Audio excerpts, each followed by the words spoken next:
superhuman. And I know that the answers are inside. Yeah, I am a 21st century superhuman. Now is the time.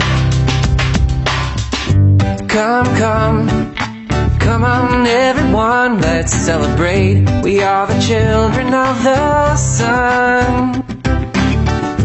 I can see it when I look into your eyes. We are the same, and we are light, yeah, we are one. Hear now, hear my ancient prayer and sing along. We are awakening as one.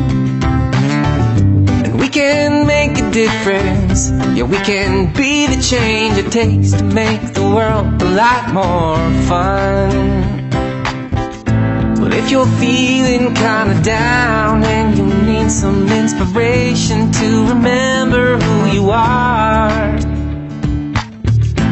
oh, now, child, please don't frown. You can choose a new vibration and these words can take you far. I am a 21st century superhuman.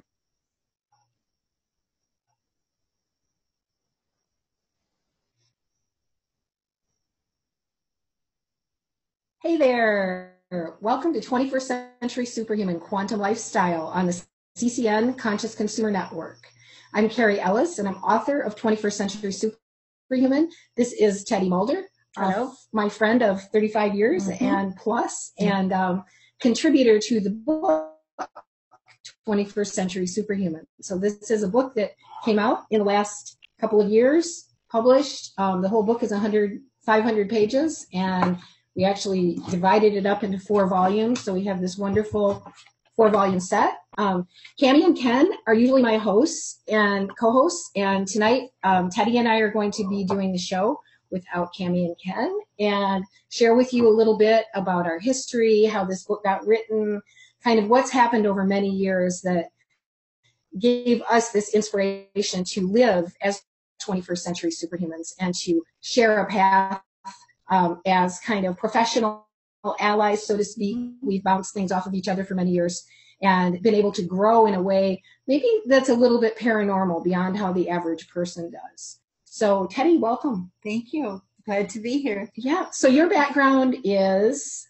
Oh, my, where to begin? Well, I know. I mean, we start out with when you were 5 years old and you could see the, you could see the light behind the flowers. I saw the light, the functioning energy behind the physical object, and I called it seeing sunshines on everything. So I did. I came up that way knowing that there was energy behind the physical that was not apparent to other people. But my mom and dad, because I was an only child, they just said, I'm glad you see sunshines on everything. So that was good. And my grandmother, being psychic, she said, fine, see it.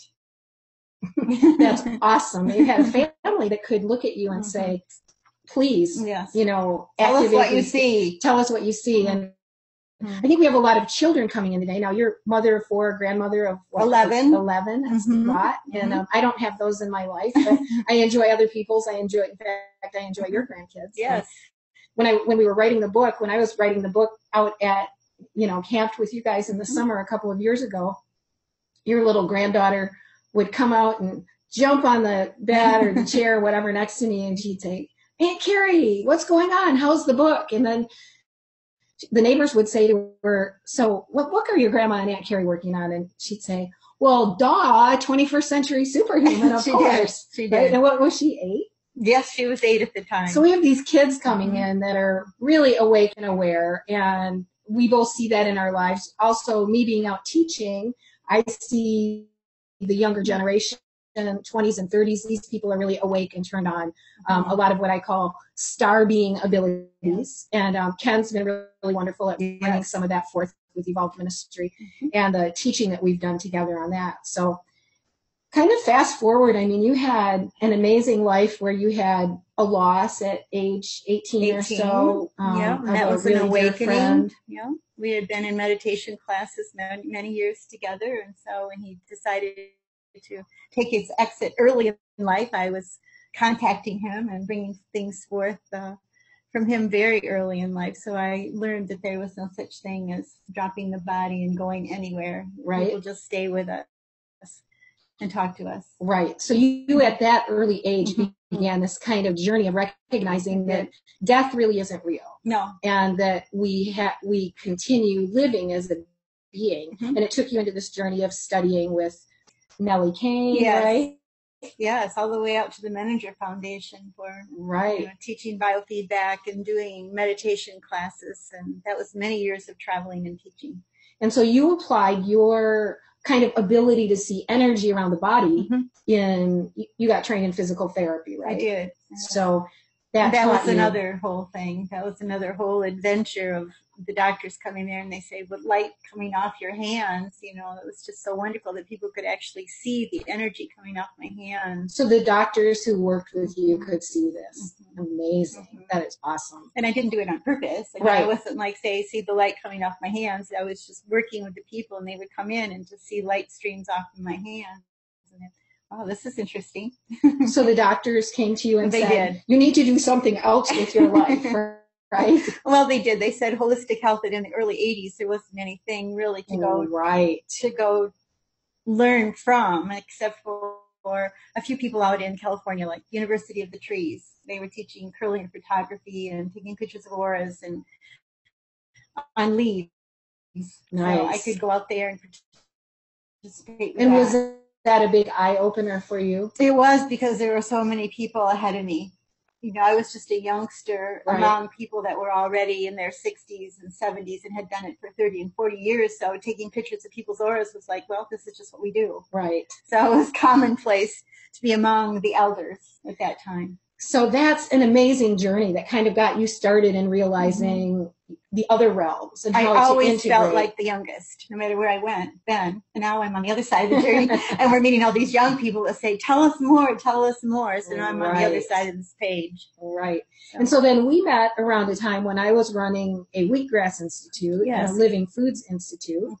And shortly thereafter, we were introduced to Dr. John Ray, who did body electronics. I fell down and broke my arm. And we actually had pulled in a whole group of kind of like, we call it soul family. There were about 8 or 10 of us who were very connected to each other. And the guy you were with at the time, the guy that I was going to be with at the time, and then another couple, a couple of other people.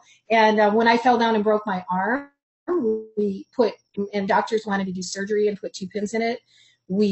I talked my way out of the hospital, and I came to all of you and I said, okay, you guys, I want you to hold points on my arm. Let's practice. And as we always say, we are our own best guinea people, right? Yes, we are guinea people. So you guys were willing, and amazingly enough, I had this completely broken arm. I signed a million waivers to get out of the hospital, although it was easier then than it is now. So I was able to kind of... That was in 1984. Right. So I was able to talk to the doctors into letting me go, which they didn't want to do. So in a matter of really 6 hours of point holding over 2 days, we could hear bones clicking back into place. My muscles were hanging down. My arm was black and blue. And my entire arm healed. The muscles went back into place. The black and blue was gone. And boom, I had a good arm and have never had a problem with it since. And went back and had it x-rayed. It went back and, So it's been a really amazing journey. I mean, I think that as an initiation for all of us meeting and getting together and beginning kind of down this trail of bringing, kind of enlightening ideas to people. And John Ray at that time, I think he was probably in his 60s, and he said anything is possible. Right. And because he was a really great teacher. He always in secret. Yes. And what you do in secret comes to pass. Your life is but a looking glass. Yes. So here we are. Right. So we had a lot of really neat training with him and the whole group of us. And then we went on to open our own little health center in Grand Rapids, Michigan. And then health in the human mind, body electronics, cranial electronics, iridology, reading irises of the eye, and putting people in nutritional programs.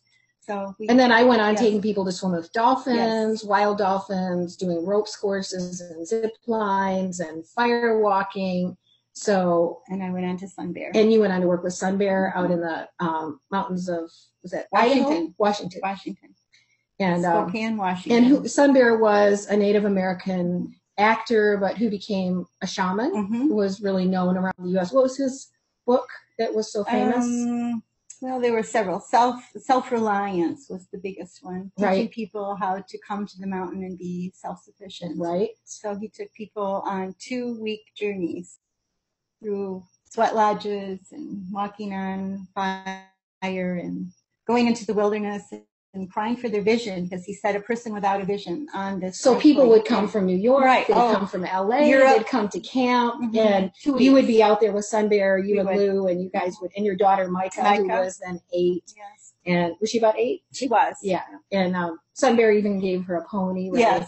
Yes. But he would go out and work in the gardens and feed the chickens, and then the people would come and he would dress up in his garb and come down the stairs at night. And I would introduce them, and they thought he was the janitor that walked around the property all day, and they couldn't believe it was Sun Bear. They'd been walking around all day. So then he would have them go up on the mountain and put a circle around themselves and camp on the mountain for 3 days. Talk to the Earth Mother. Talk to the Earth Mother and cry for their vision. And cry for their vision. And you did. And hearing coyotes off in the distance, hearing all those humans howling up there. What's so cool is that all of this is really built into 21st century superhuman.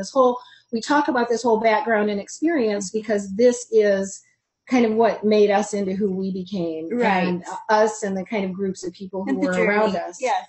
And it taught us from our core how to both change ourselves, how to grow into more dedicated beings on the path, and how to teach and share with others. Yes. And I think there were some really awesome methodology that we learned. I mean, I think the core things from Dr. John Ray that still actually apply in quantum physics, who taught us about how to heal my broken arm with an ancient Tibetan point holding technique, but also at the root of that was this whole concept of clear the mental emotional data that is causing the break in your physiology in the first place. And so again, believing anything is possible. We had the belief system and the knowing how to do it, to envision it, to see it being done, to know that it was so when we started. And again, this is all that we're learning and teaching in quantum physics today. So it's like we had these stepping stones that brought us up to this waking up to quantum physics, really explaining how this reality works. We're still doing it. Yeah, we're still doing it. Yeah. After 35 years. Right. I remember when I got the book, there was a book that had cartoons in it, explain quantum physics, probably, I don't know, at least 20 years ago. I was still with Bill, so it had to be quite a while ago, 25 years ago maybe. And it said, there is no such thing as time or space, and all things are happening concurrently. And I would just read it over and over, and I would try and grasp what that meant. So, how to live in timelessness. Yes. What does that mean? What does that mean? Yes. And, just kind of wrestling with these ideas over time to comprehend them. And then quantum physics today, which is the foundation of 21st century superhuman. And the section of the book that we're moving into now is called, this is part 2. The big book is divided into 4 parts, and so this is part 2. We've read all the way through part 1 with Cami and Ken. We've gone through part 1, which is called Shift of the Ages, and the subtitle is When Cosmic Light and Ancient Texts Meet Quantum Physics. And then part 2, mine, that we're moving into now, is the best secret formula to manifest love, health, and abundance. And that's what it looks like. So we got this beautiful book with beautiful art on it by our friend Francie that you and I knew separately from each other. Yes. We knew independently of each other really, for maybe 10 years or something before we realized we both knew her. Yes. And so we'll be reading a little bit out of this book, part 2. But really everything that we've lived in our lives, both independently and then once we met each other, we were constantly sharing this journey. We'd call each other up and say, well, this is what I'm dealing with. What do you think? And we really recommend having a compadre on the path, having buddies on the path, having other people on the path who are at the same phases of growth that you are. And when we do that, seeing through the illusion was a big one. mm-hmm. When we really knew inside of our hearts that this is an illusionary universe. Yes. That was a big wake-up call. This is a hologram. This is a hologram. And we're creating it. Yes. Like the movie The Matrix says. Yes. I mean, this is really, this reality is only as real as we make it with our minds, our hearts, our thoughts. So we came from that kind of background. We did. And then it's been over many years of us doing various things, me living out west in Colorado and me doing client services. You doing client services. 30 some years. Many years working birthing with babies. Yep. People who had environmental illness, yes, right? Yes, and, Dr. Tom Stone. Right. So in our work as 21st century superhumans, we each do coaching of various kinds. And yours is more nutritional, although I have a similar background. That's been your training and your kind of your forte. It's like the macro and the microcosm. What we work with at a small level then evolves into a larger level. Or if they come in and they say they're too expanded, then I try to bring them back down to earth a little bit. So it works both ways. Yeah. Well, should we read a little bit in here and kind of journey down the road? So for those who have listened to some of our reading, we've gone through the first book again, and we're now in part 2. There's an intro to this book, and we'll read some paragraphs out of that. So part 2, Mind, section 1 in 21st Century Superhuman, this is called A New Frontier. So hello, what brought you here? Are you just curious about who or what the 21st century superhuman is? Or would you secretly like to be one? What if we have superpowers to create anything we choose? What if we are well, fit, radiant, full of vitality? What if we extend traditional lifespan? What if love transforms all in our ongoing journey as observer creators? What if we so align with our hearts and our essence that we change the course of civilization forever? And St. Francis of Assisi said, what we are looking for is looking for us. Want to read a little bit? Sure. So you just do a couple paragraphs and then I'll switch out. Are you ready for Mission Possible, which is the name of a program? Are you ready to be your own kind of ninja? 21st century superhuman quantum lifestyle is about living in such a way to reclaim our actual true design, which is love. To be amazing, alive, healthy, joyful, abundant every moment. As you discover an inner peace, as we have, reclaiming vitality, energy, tools, and resources to do whatever we dream. To some, this may seem like a fairy tale.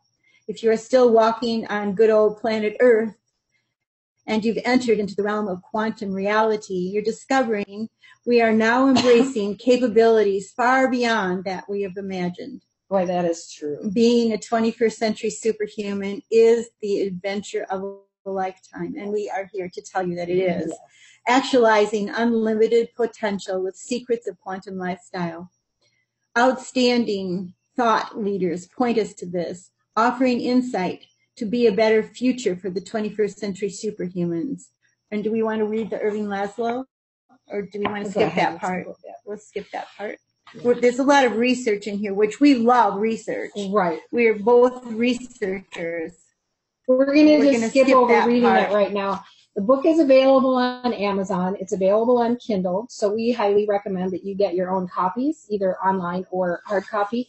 This is being called one of the most important books on the planet by Carl Franklin, who's founder of the Key of Life Mystery Schools. And it's being called the guidebook for these times. Yes. So this material is really to help us understand how we're living in kind of a new reality. From the inside out. Yep. Rather than reading every word, we're going to just skip around a little bit here today. Children of the future do not care if you own a business with debt-to-income ratios, if you are enslaved in job security, if you owe on college loans, if you're retired and living on a fixed income. They do care that you are lost in the swale of a dying culture. They are praying back through time that you will step up to the plate and participate with your brilliance in a culture being reborn into love and heart essence.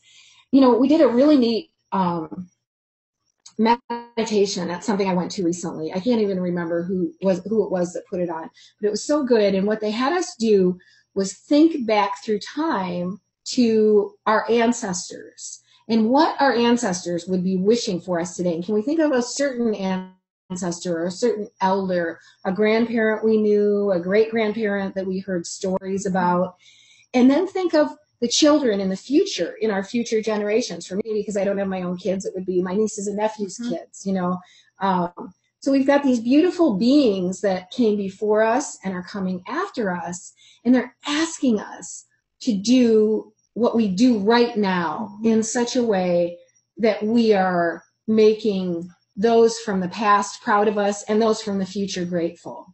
So let's just think for a moment about who we have in our bloodline, our ancestors, the grandparents. I know I had grandparents who really meant a lot to me in my childhood. I did too, but mine read tea leaves. Yours read tea leaves. You know, I actually had a grandma that crystal ball and tea leaves. My grandma would go to the tea leaf reader and rise table rise. Yeah, rise table rise. That's awesome when they would, kind of like a Ouija board, and she'd tell people's fortunes ask the table and it would tip. Right. So we have all kinds of ancestors. You know, I have my grandparents came from other countries, my great grandparents, and I always thought, wow, they were really pioneers to leave the country that they came from in their childhoods. And then I feel like here I am with their pioneer spirit, living new thoughts in this world. You know, and then you think of like your great grandkids or my grandnephews and nieces. I mean, and my granddaughter wants to read tea leaves. Yeah, nice. And so, what are they all going to think in the future? Right. When are they going to? They're looking back at us saying, "Did you guys pay attention? Did you do something about in this book? We're living in a dying culture." I mean, I think it's very obvious that our world is in crisis, and our ecology is out of balance. The Earth is out of balance. And humanity is out of balance. 1 billion people without enough food on the planet, and 750 million without proper water sanitation. So we have a lot of things that need to shift for us to go into a survivable civilization, right? And my granddaughters do speak of that. Your granddaughters do. Wonderful. They do. That's what they want to do when they grow up, is put balance back on planet Earth. Nice. So we're going to look at, ways, that's what really this book is about, is how we can implement in our lives things that will really help us take action in new ways in our world. Children of the future care that we step away from the meaningless and start living for the meaningful. They care that you wake up to remember your essence, what lies inside you as your greatest gift to humanity, that you start giving it, that your mind, heart, and talents become part of the collective shift, changing humanity's future forever. Eckhart Tolle says, consciousness is a vast ocean, and thinking is the waves and ripples on the surface of the ocean. Every wave and ripple has a very short-lived life. It is very fleeting. Do not identify with your thoughts.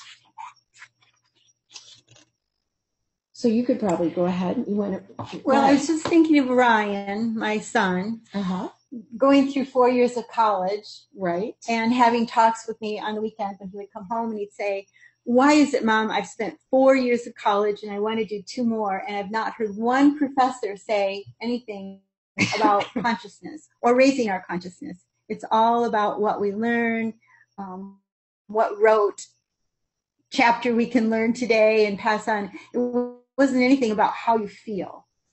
And so we would have talks, and now he has 3 children of his own, and he's teaching those children to, what do you feel? What do you feel about the information that you just read? How does this affect you?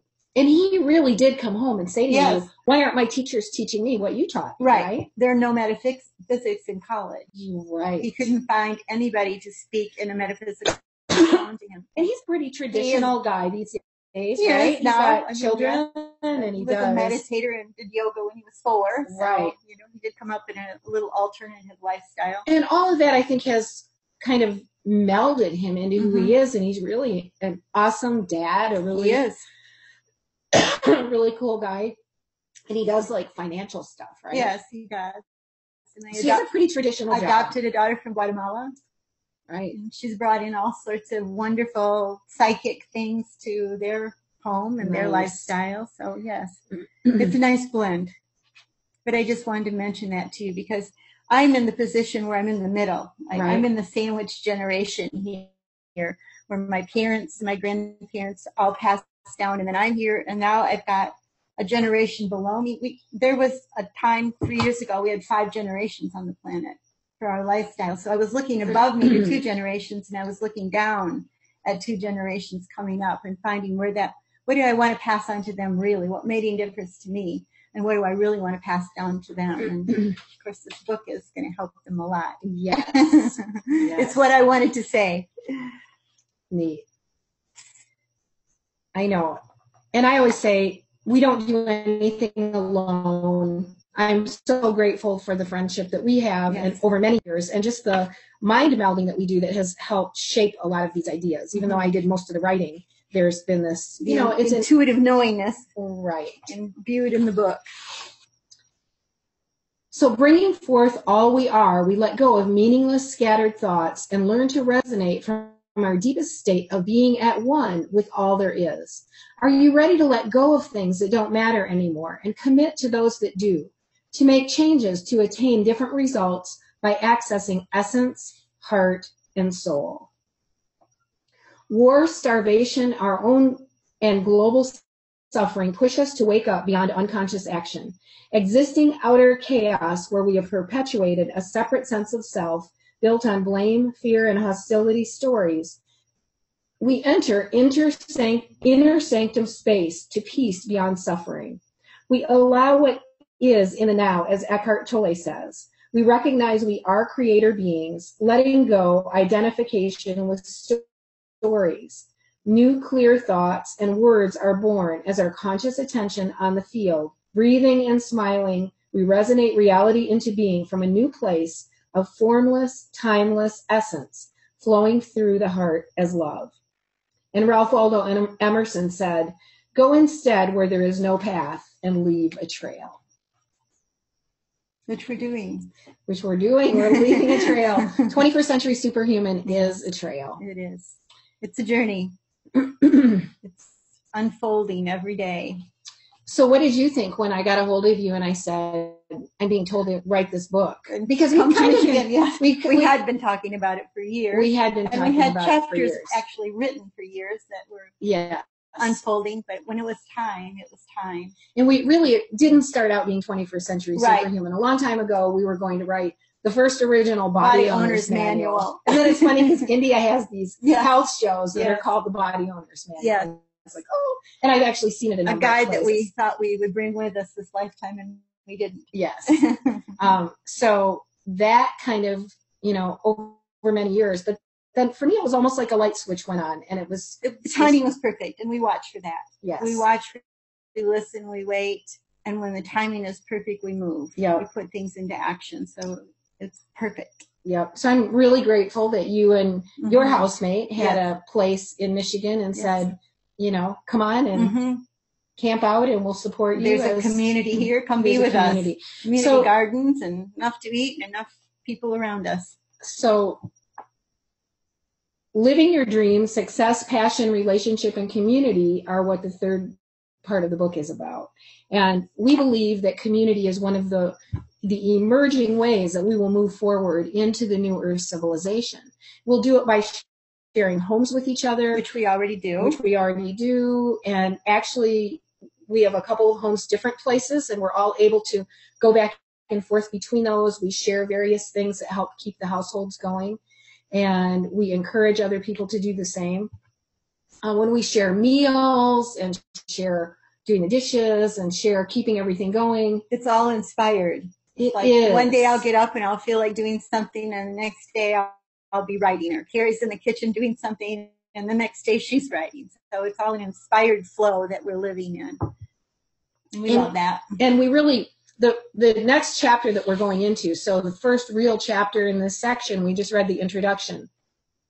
It's called Meditation and Inner Stillness. And I think we'll do a video one of these days on how we set up households that really are sacred space. And we won't do that tonight because we're not at your house, we're at somebody else's house. Right. But I think setting up sacred space in our home and setting up a place to feel like we have meditative space, it's now been demonstrated many places in our culture that meditation enhances how our brain works. Mm-hmm. Literally, rest will connect a few circuits in our brain, but 20 minutes a day of meditation for 3 weeks will literally get the entire brain communicating in a really coherent manner. Mm-hmm. I show pictures of this in our workshop, and so we consider meditation a really 21st century. I have.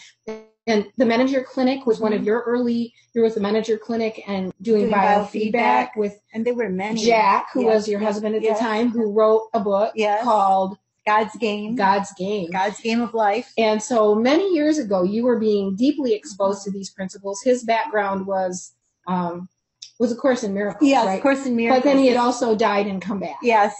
He had an out-of-body experience. Near-death experience at 40. Changed his life.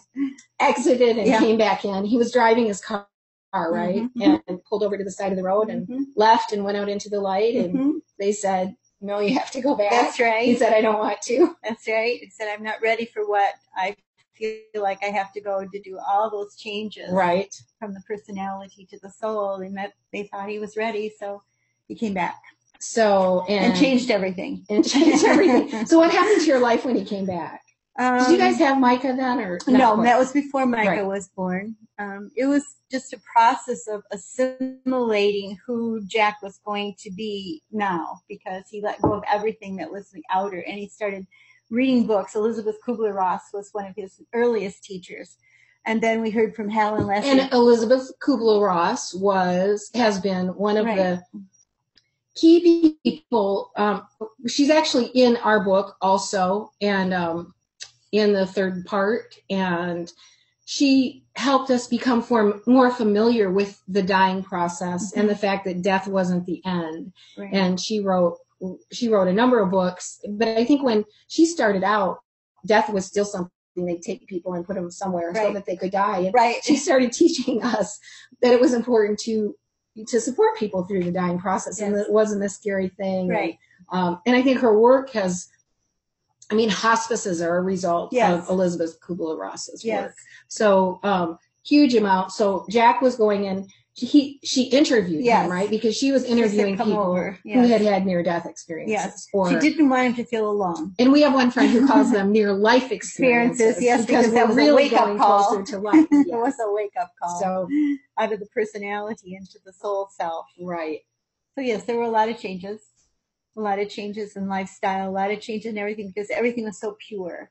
Coming back from the light like that created purity through deeds and actions and foods and relationships. Everything was so those are clear. All ways that Jack changed his life after going to the other side. He knew that there was no other way to live. There's no other. And he was pretty definite, right?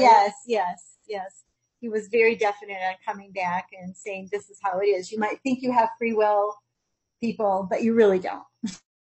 And so what did that mean? You don't really have free will? Well, meaning that there's an inside journey for everyone. Everybody comes back with their own inside journey to express out to the outer. And that's what he was about. That's why he wrote God's Game of Life, because he felt that a missing part to all the teachings on planet Earth, other than metaphysics, didn't really touch the core of who we really are. And when we get to that I am consciousness on the inside, and we're redirecting our energy from the inside and expressing that outwardly, that changes everything. Right. It takes us out of the personality and into the soul. So we talk about the I am presence a lot. And this was at the core of a lot of our learning. Early teachings, yes. And so the I am discourses, all the green books. Right. And so how would you explain what the I am is? The I am is the presence of who we really are. And the I am, and in the I am discourses, we read those years ago, and they were actually channeled by a guy named Godfrey Ray King, like in the 30s or something. But they taught us that when we speak, the words we say are literally creating. A and resonant again, frequency. this was before Yes. quantum physics Yes. became so apparent. Yes. And they were teaching us to say, I am. And then whatever you expressed. Yes. was going to come into being. I am abundance. Yes. I am filled with abundance. Yes. I am joy. I am, I don't know, whatever you wanted to call into being, you put I am in front of it and said, I am this thing. This expression. And this is what Greg Braden teaches with the Native American teachings. When they go out and pray rain, they're seeing he tells a story of his friend going out to the mesa with him, and it hadn't rained in New Mexico for several years. So they go out to the mesa, and Greg sits down and he watches his friend, and his friend sits down, and then his friend gets up and he says, let's go to dinner. And Greg says, well, aren't you going to pray for rain? And his friend says, no, I am rain. Yeah, I am rain. I just prayed rain, because if I say I'm going to pray for something, I'm saying it doesn't exist. It keeps it out there. It keeps it right. So I'm by saying I am praying for rain, I'm saying there isn't rain, so I'm praying for it. But instead, to bring the rain, I say I am rain. I feel the rain on my face. I smell the rain on the sunflowers. I see the rain coming down the pueblo. I feel the mud between my toes. I am the rain. And so after he explained that to Greg and they went to dinner, it started raining, and it rained for 3 days, and it hadn't rained for a year in New Mexico. So this is what we learned from Godfrey Ray King long ago, and really laid a foundation. And then Jack came back, of course, from the other side and said the same thing. I am that I am. And then went down by Ed Mitchell in Florida, because Ed had just come back. So Ed Mitchell, the astronaut, was a really good friend of Jack's. Yes. As was Ram Dass. At a Southern Florida Unity Church, right there. Right, West Palm Beach. Hal and Lassie Rosencrantz at the West Palm Beach Unity pulled them all in together for workshops and just exploring the mysteries of life. Yeah. And they all came back with the same information. We are loved. We are loved. Yes. And actually, when I met you, Jack was still on the planet. Yeah. And I met him. Yeah. And then a few years later, he was not anymore. But so the book he wrote was called God's Game of Life. God's Game of Life. And that is really a series of lessons that could be interpreted into a lot of what we're doing today. They were just a little more, not quite as developed as the way we understand the ideas. Right. Today. And this was in the early 80s. And it was all right there. Right. So we've progressed since then. Yeah. And Ed Mitchell brought back a lot of knowledge, and he said he went out being Ed Mitchell. He came back being soul. Wow. Being an aspect of the God self. Went out to the moon. Yes. And when he looked back on the earth, he said he felt so small that he knew he was just an aspect of the God consciousness. And he came back and he was never the same. So he started teaching. And started teaching spiritual. And then he has the ion. Ed Mitchell started IONS, which is really in a big institute that has probably one of the biggest databases on meditation studies that exist. And that's all quoted in our book. It's probably in this chapter. I haven't reread it again lately.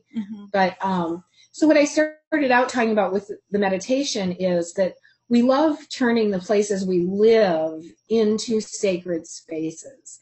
We had somebody even coming to your house to pick me up last year, and they couldn't find the house because we have such a pyramid. They couldn't find it with GPS. Their GPS because we have such a pyramid of light over the house. So and an obelisk in the front yard doing its active work. And when people walk into that house, or the houses most of us live in, they're just like, wow, what an energy this space is. And I can't wait sometime while we're both here in the same Florida together, the same area. We'll teach people how to do that. Yes, we need to go around the house and kind of do a video on how to set energies inside of homes. Yep. Different than feng shui. Feng shui has its own kind of flow. This is different. Yeah. This is working but with how to set up a sacred space with thought, with intention, with clarity of how it's decorated, with candles, with sacred objects. I mean, there's so much to it. Yes. And when you get into all the little details, and then you create a space like that, it really gives you this, I mean, any place you live, whoever listens to this, start looking around where you live and ask yourself, is there a corner that I could put something that's a sacred object to me? It might be a stone, it might be shells in a glass jar, it might be a crystal, it might be a statue of Kuan Yin or the Buddha, or Yeshua, Jesus. It could be, an angel. Everybody's different. We each have our own way that we have envisioned our connection with spirit. We are as individual as snowflakes. Right. And we like it that way. But and so when we think about meditation, if we can set ourselves up a little area, an altar, altars everywhere. A little altar. When we talk about when we meditate and when we connect with spirit, literally we are altering ourselves. So that's the value of the altar and this walk, where we're teaching ourselves to be more dedicated to the voice of spirit within us, to the voice of our own heart. And these are the ways, as we've already been talking about through many chapters of reading the book, recognizing the heart and listening to the heart it's the avenue for us changing the world. So these are all tools. Meditation is a tool. This section of the book, Mind, Part 2, Mind, the Best Secret Formula to Manifest Love, Health, and Abundance, is really full of a lot of details for how we put this into practice. But I think setting the space is a really nice... And Michelle Small, right. Behaving in life as if the God in all things matters. And that's how we live. Yes. From that inside out. Behaving in life as if the God in all things is directed to serve our highest good as we are directed to serve its highest good. Yes. And we watched Lucy last night. We did. And at the end of Lucy, where she becomes one with the cosmos, what did she say? I am everywhere. Well, shall we read a little bit of meditation and inner stillness? Sure. And, we kind of have done our meditation a lot in the shows, and maybe we can just read a little bit and then end with a meditation. You could. And I've done meditations a lot. We could end with you doing one, which would be really fun because you do great meditations. A chakra meditation, perhaps, just clearing the energy fields. That would be great. So, Meditation and Inner Stillness, Chapter 1 in Part 2, Mind. Mother Teresa says, "Yesterday is gone. Tomorrow has not yet come. We have only today. Let us begin."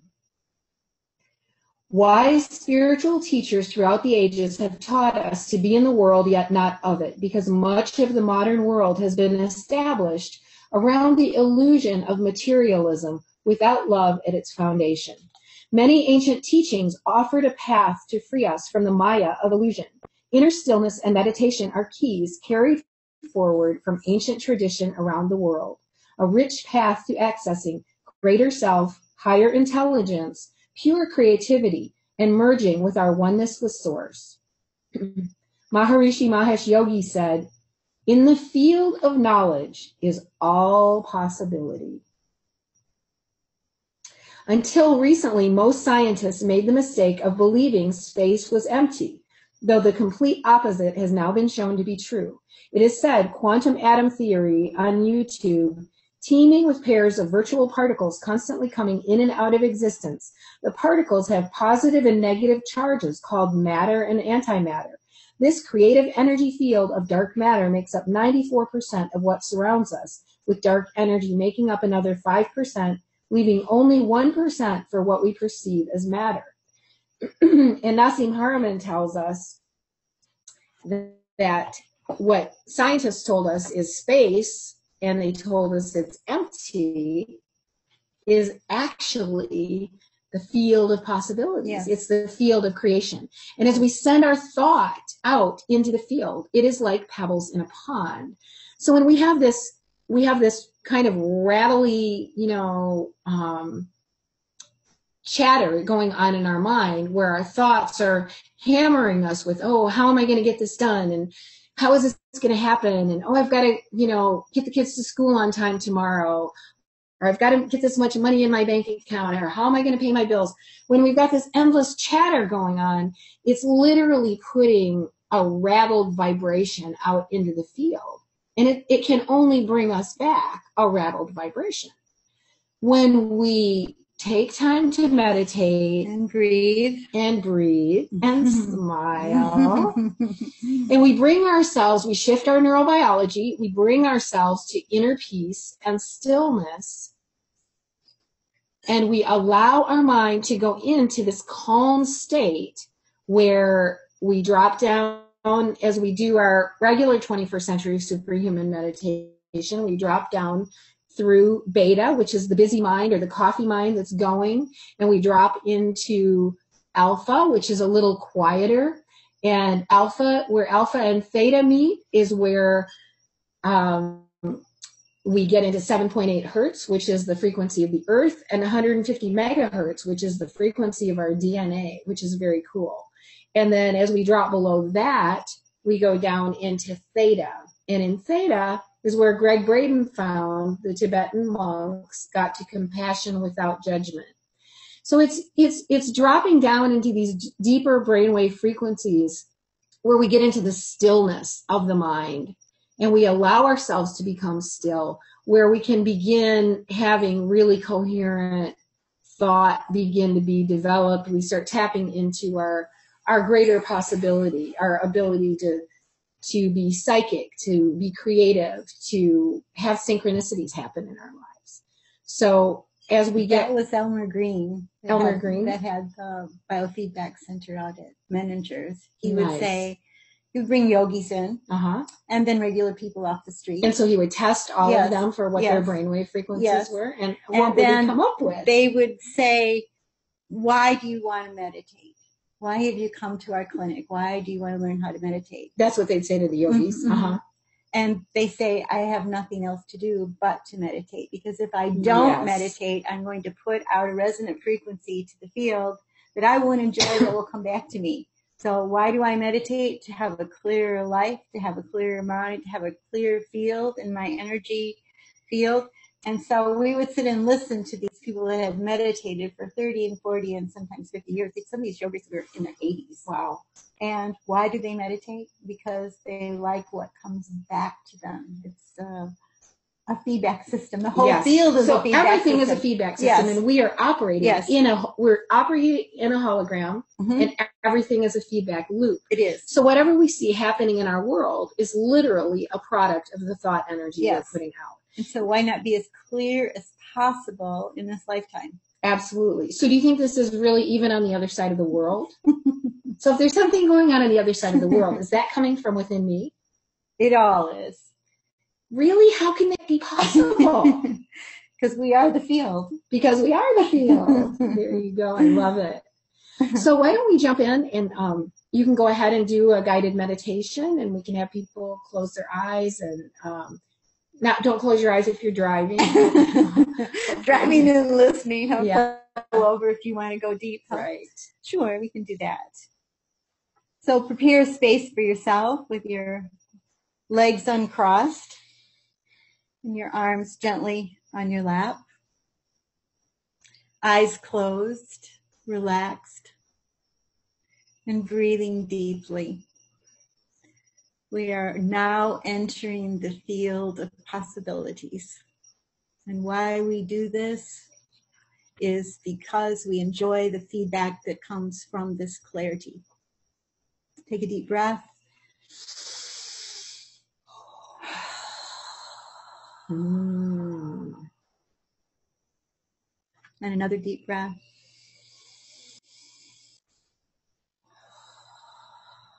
And ask yourself to just go deeper and deeper and deeper inside yourself, inside that still small space, inside your heart, inside your mind. Invite the stillness. Become the stillness. With a deep breath.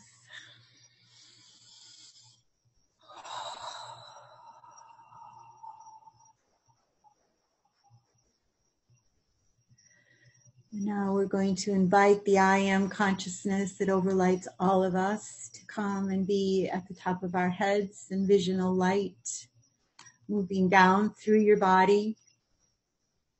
The light that's above your head is a transpersonal point where the I am consciousness is all that there is. We're going to invite that light moving down into our third eye center. Seeing an indigo light in our third eye center, glowing, doing its perfect work to purify every cell of our body, to purify every atom, every cell that is conscious of itself and yet let go of who you think you are, to be in that I am presence of stillness. Each breath you take takes you deeper and deeper and deeper into that small, still space inside of your heart.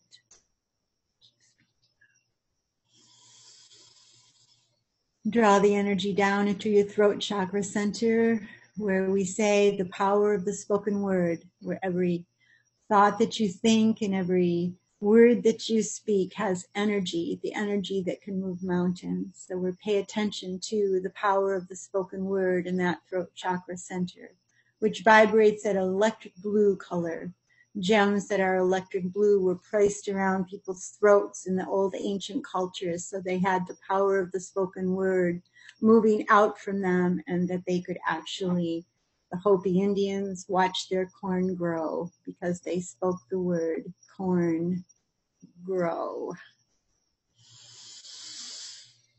Drawing the energy from your transpersonal point, your I am consciousness, and draw that down into your heart center. Just see your heart glowing and putting out an emerald green frequency of light and love, just like an emerald itself, the color emerald, flowing through the heart chakra center, purifying anything that's in the heart, anything from the past, any hurts or any forgivenesses, anything at all that's kept in the emotional body. Let that go with the next breath.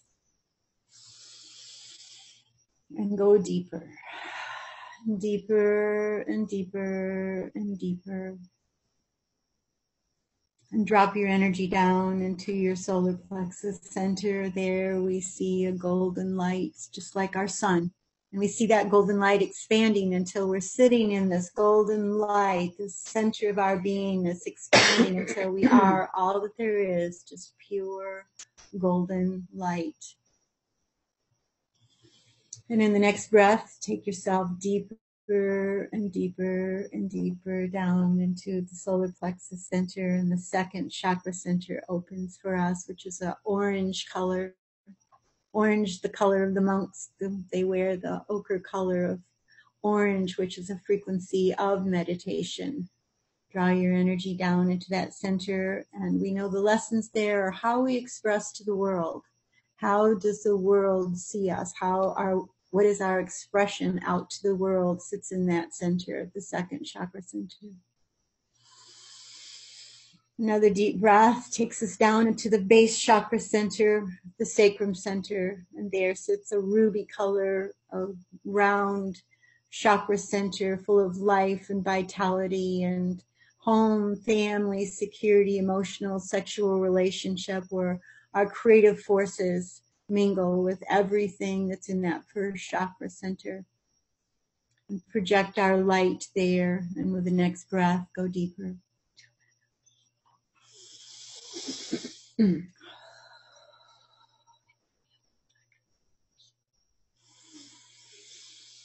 now we sit in that pure white light. Just visualize yourself like a golden sun in that light.